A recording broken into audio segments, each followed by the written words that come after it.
não tinha qualquer beleza ou majestade para nos atrair. Nada havia em sua aparência para o desejarmos. O mais rejeitado dentre os homens, ainda assim carregou nossas dores. O seu castigo nos traz paz e a esperança não se esvai. A oferta pela culpa Ele ofereceu. Para satisfazer o Criador Ele morreu, para que a sua luz em nós pudesse brilhar. O Filho do amor se entregou em nosso lugar.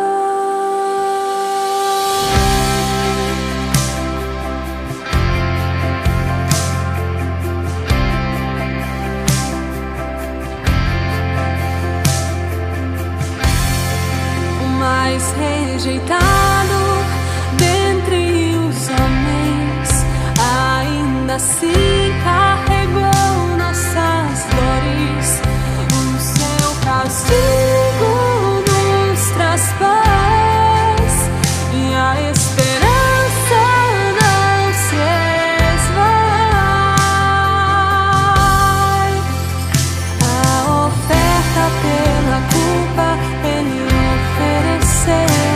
para satisfazer o Criador Ele morreu, para que a sua luz em nós pudesse brilhar.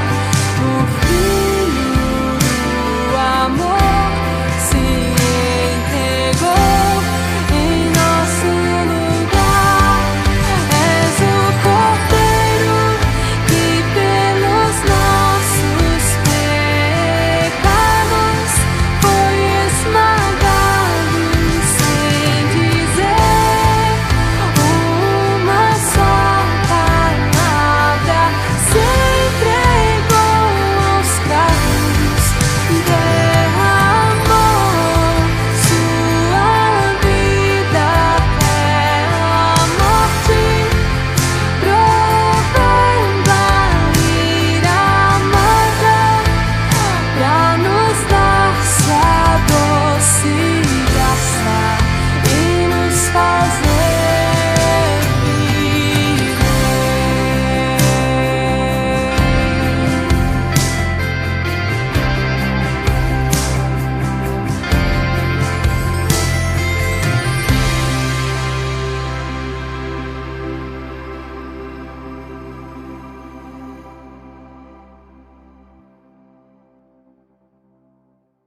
Salmo número 19, de 1 a 4. Os céus proclamam a glória de Deus e o firmamento anuncia as obras das tuas mãos. Um dia discursa a outro dia e uma noite revela conhecimento a outra noite. Não há linguagem nem há palavras, e deles não se ouve nenhum som. No entanto, por toda a terra se faz ouvir a sua voz e as suas palavras até aos confins do mundo. Com estas palavras do Salmo 19, de 1 a 4, eu quero saudar os amados irmãos com a paz do Senhor Jesus. E nesta noite nós possamos ouvir a sua voz e que Ele nos aceite diante da sua presença. Vamos orar. Senhor nosso Deus e nosso amado Pai, mais uma vez nós estamos diante da tua santa presença nesta noite e nós queremos invocar a tua presença, o teu nome, Senhor, porque o Senhor é o nosso Deus, O Senhor cuida de nossas vidas e o Senhor sempre está conosco. Nós queremos te pedir, Deus amado, que o Senhor aceite o nosso louvor, aceite, Senhor, a nossa adoração. Abençoa, Deus amado, a tua igreja, que nesta noite, mais uma vez, Senhor, se coloca diante de ti para te oferecer um culto. Que as nossas palavras e o meditar do nosso coração sejam agradáveis a ti, em nome de Jesus. Amém, Senhor.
O título da série de mensagens desse mês é O Caminho da Páscoa.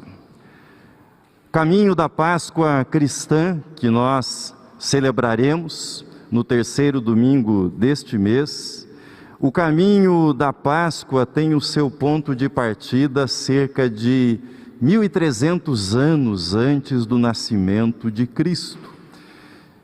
E não é exagero dizer que este caminho da Páscoa, do seu ponto de partida no Egito, este caminho foi sempre marcado por aquilo que alguns especialistas bíblicos chamaram de fio escarlate, o fio vermelho, o fio de sangue que liga a Páscoa do Egito até a Páscoa de Jesus Cristo. Por mais de 1 milênio, o povo de Deus preparou cuidadosamente a mesa para celebrar a Páscoa, para cumprir aquilo que Deus havia ordenado. Sobre a mesa, ervas amargas, o cordeiro, os pães sem fermento e a taça de vinho. Geração após geração, aquela história foi contada e recontada.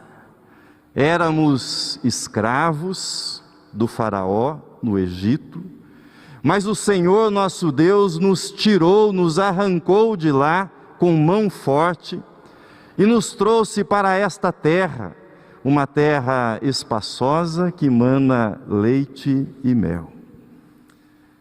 Jesus, tendo sido educado por pais piedosos, que cumpriam todos os rituais estabelecidos na lei, Jesus cresceu celebrando esta Páscoa, participando desta mesa.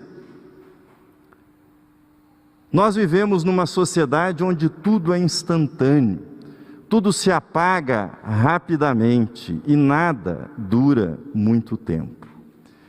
Pergunto para você, quantas histórias são lembradas por séculos ou mesmo décadas?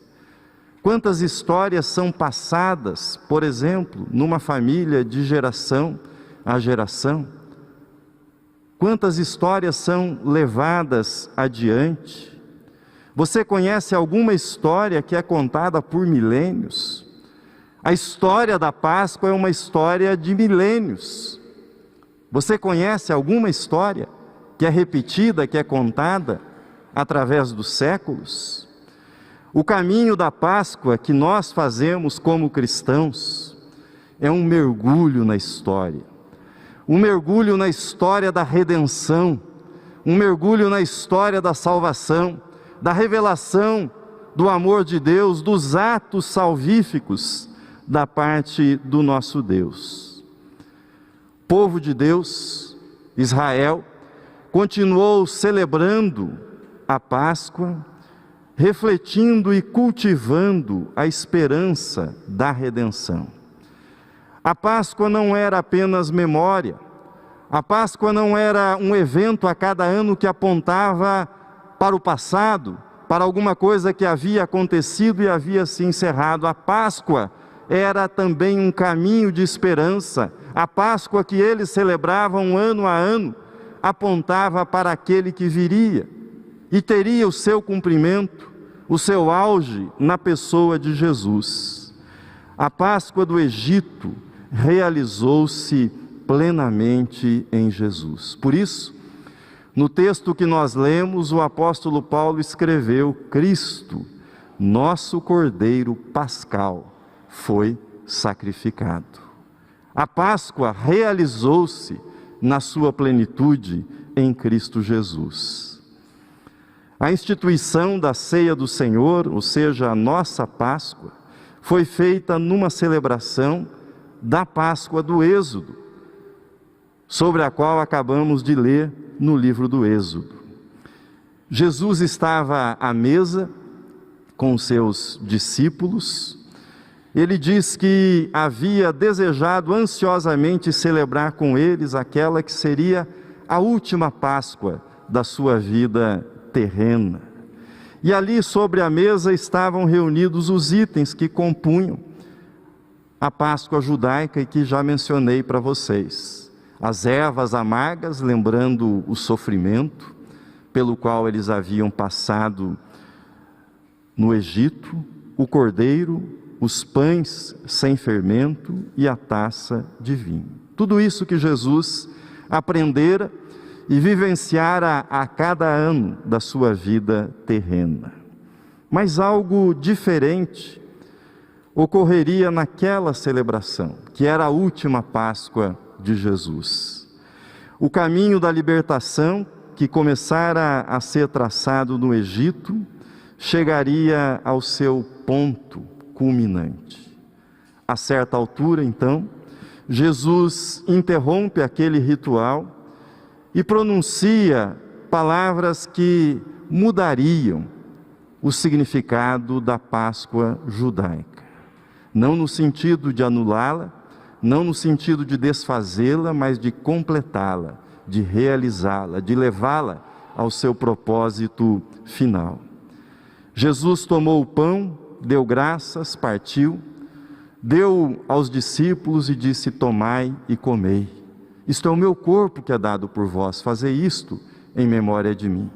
Depois, o cálice, e diz: este cálice é o cálice da nova aliança, do meu sangue derramado em favor de vós. Bebei dele todos vós, fazei isto em memória de mim. Mas nesta ceia de Jesus, que nós celebramos, nesta Páscoa de Jesus, nessa instituição que Ele faz, falta algo se comparada à Páscoa do Êxodo. O que é que falta na mesa de Jesus? Há pão, há vinho, mas falta o Cordeiro. Na mesa não está o Cordeiro. E onde está, ou onde estava o Cordeiro? Nas palavras de João Batista: eis o Cordeiro que tira o pecado do mundo. Eis o Cordeiro que tira o pecado do mundo. Nas palavras do apóstolo Paulo, Jesus, o nosso Cordeiro pascal, foi sacrificado. O Cordeiro celebrava, o Cordeiro instruía, o Cordeiro, Cristo Jesus, instituía a sua Páscoa. As grandes verdades que Deus vinha ensinando ao povo de Israel, desde o chamado de Abraão, desde o Êxodo, essas grandes verdades revelam-se em toda a sua plenitude na Páscoa, na morte e na ressurreição de Jesus.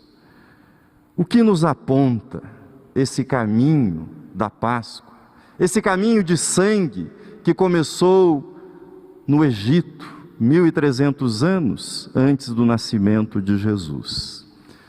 Duas coisas, duas verdades estão escritas com sangue na história da Páscoa. Quais são essas duas verdades? A primeira: você está livre. Você está livre.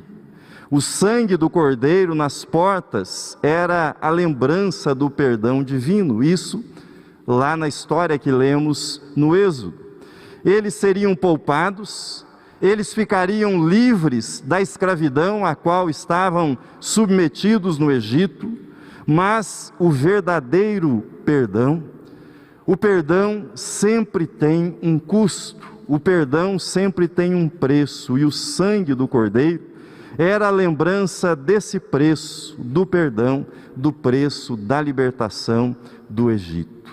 E o sangue de Cristo, derramado na cruz, sangue que nós lembramos quando bebemos do cálice, é o preço do nosso perdão, é o preço da nossa redenção, da nossa libertação.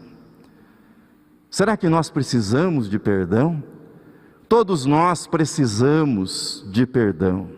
Todos deixaram alguma coisa no passado, guardada em algum lugar secreto da alma, em algum lugar secreto do coração. E é impressionante como dívidas antigas atormentam aqueles que as têm. Há dívidas do nosso passado que podem ser pagas. Às vezes é possível reparar, mas há dívidas que não podem ser pagas, que não podem ser resolvidas. Há coisas que fizemos contra Deus ou contra o nosso próximo que muitas vezes não temos como pagar, não temos como consertar. Não é possível fazer os ponteiros do relógio girarem para trás e refazermos as coisas. Não é possível. E o que é que nós fazemos nesse caso? Uma das coisas maravilhosas do caminho da Páscoa é que quando você toma o pão e o cálice em suas mãos, você precisa comer o pão, beber o cálice, precisa desse ato físico. Com isso você está dizendo que o corpo que está em suas mãos, foi entregue para que você fosse perdoado. O sangue que está nas suas mãos, no cálice, foi derramado para que você fosse perdoado, para que eu fosse perdoado. E agora, isso é parte da minha vida, o perdão, a graça, a bondade de Deus, o presente que eu recebi. Li certa vez uma pequena história que dizia de um homem que no período da Grande Depressão, nos Estados Unidos, perdeu o seu emprego. Tendo perdido o seu emprego, seus recursos chegaram ao fim, não podia mais ele pagar o aluguel de onde residia, foi despejado, passou a viver como sem teto. À medida que o tempo passava, sua figura foi se deteriorando, era visível o seu estado de deterioração, e por ali passava, por aquele caminho, um homem que o observava todas as semanas. E ele ostentava uma placa, maltrapilho como estava, que ele precisava de um trabalho. Aquele homem que o via comovido, o procurou certo dia e disse: eu não tenho como empregá-lo, mas eu vou lhe dar uma ajuda. Com esse dinheiro aqui, você pode cortar o cabelo, pode fazer a barba, pode comprar uma roupa nova, você pode hospedar-se, pagar por alguns meses a hospedagem e pode se alimentar, enquanto você busca o seu trabalho. Dobrou o cheque e colocou no bolso dele. Passadas algumas semanas, ele voltou por aquele caminho, o homem estava lá. E ele ficou indignado, aproximou-se e disse: escuta, o que foi que você fez com o dinheiro que eu doei para você? Como é que você gastou? Como é que você jogou fora isso? Suspeitando que ele tivesse embriagado, tivesse utilizado aquele dinheiro para outro fim. E o homem, um tanto acanhado, disse: olha, eu fui até o lugar, o banco, mas cheguei lá e não tive coragem de entrar. A porta gigantesca, os vidros brilhantes, o mármore. E eu pensei comigo: eu vou sair preso daqui. Não vão acreditar que esse cheque é para mim, vão pensar que eu roubei esse cheque. Está aqui o cheque, tirou do bolso e mostrou para ele. E o homem, emocionado, disse: meu amigo, não é assim. Eles pagam pela assinatura e não pela condição de quem é o portador, pela assinatura que está aqui. Ouça o que está escrito em Colossenses: e vós outros que estáveis mortos pelas vossas transgressões e pela incircuncisão da vossa carne, vos deu vida juntamente com ele, perdoando todos os nossos delitos, tendo cancelado o escrito de dívida que era contra nós e que constava nas ordenanças, o qual nos era prejudicial, removeu-o inteiramente, encravando-o na cruz. A assinatura do nosso perdão, diz a Páscoa, é com o sangue de Jesus. E o sangue de Jesus nos purifica de todo o pecado, de toda a dívida. Não depende de você, não depende da sua condição. É o que Jesus fez por você na cruz. Segunda verdade que o caminho da Páscoa nos ensina: você é amado por Deus. Você é amado por Deus. A Páscoa do Êxodo proclama o amor de Deus pelo povo de Israel. Depois de 430 anos, Deus visita o povo de Israel, e a mensagem é muito clara: eu não me esqueci de vocês, eu não os abandonei. A Páscoa cristã, por sua vez, proclama que somos amados por Deus. Fazer isto em memória de mim. Memória de quê? Memória do amor, memória do sacrifício, memória da entrega. É a celebração do amor de Deus por nós. Mas que amor é esse que Deus tem por mim e por você? O amor de Deus não sofre variação. O amor de Deus não se deteriora. O amor de Deus não se corrompe. O amor de Deus não padece das inconstâncias que o amor humano e que os amores humanos padecem. Não, o amor de Deus é perfeito, sempre foi perfeito, sempre será perfeito. A afeição que havia em Jesus naquele cenáculo, o carinho que havia nos olhos de Jesus quando ele olhou para cada discípulo e instituiu a ceia, esse mesmo amor, esse mesmo carinho, essa mesma afeição continua existindo da parte de Deus, e nós celebramos esse amor na mesa do Senhor, quando nos reunimos e recebemos do pão e do cálice. Esse amor de Deus, proclamado na Páscoa, esse amor é um amor incondicional, não depende da performance, não depende da aparência, não depende do desempenho. Nós humanos até tentamos amar de modo incondicional, mas o nosso amor é um amor imperfeito, mas o amor de Deus é perfeito, por isso é incondicional. Cada vez que você toma, como faremos daqui a pouco, o pão e o cálice em suas mãos, você está tendo a experiência de ser amado de um modo consistente, de um modo incondicional. Essa é a experiência da mesa do Senhor. Termino. Para onde nos leva o caminho da Páscoa que começou no Egito? Em duas direções. Primeiro, na direção do perdão de Deus para a nossa vida. Há dívidas que estão pesando na sua alma, há fardos que estão difíceis de serem carregados, há coisas que precisam ser acertadas, há o peso da culpa pesando sobre você. Não faça o sacrifício de Jesus ser em vão, não despreze o que Jesus fez por você na cruz, o derramamento do sangue.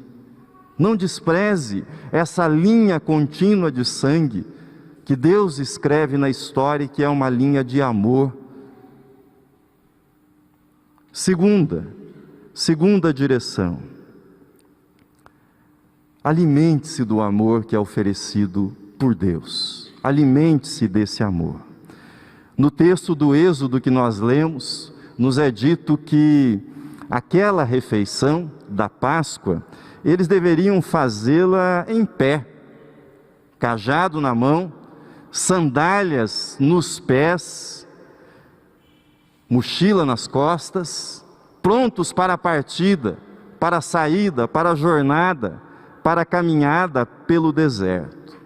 Alimento, meus irmãos, alimento é fonte de energia, é fonte de força, de vigor, de disposição, energia para a caminhada. Não é diferente com a ceia. A ceia do Senhor é o alimento do amor. Quando nós participamos da ceia do Senhor, nós comemos e bebemos do amor de Deus, nós nos alimentamos do amor de Deus, para que nós tenhamos forças para a nossa jornada, uma jornada de amor, uma jornada de liberdade e para a liberdade para a qual Cristo nos libertou. Amém.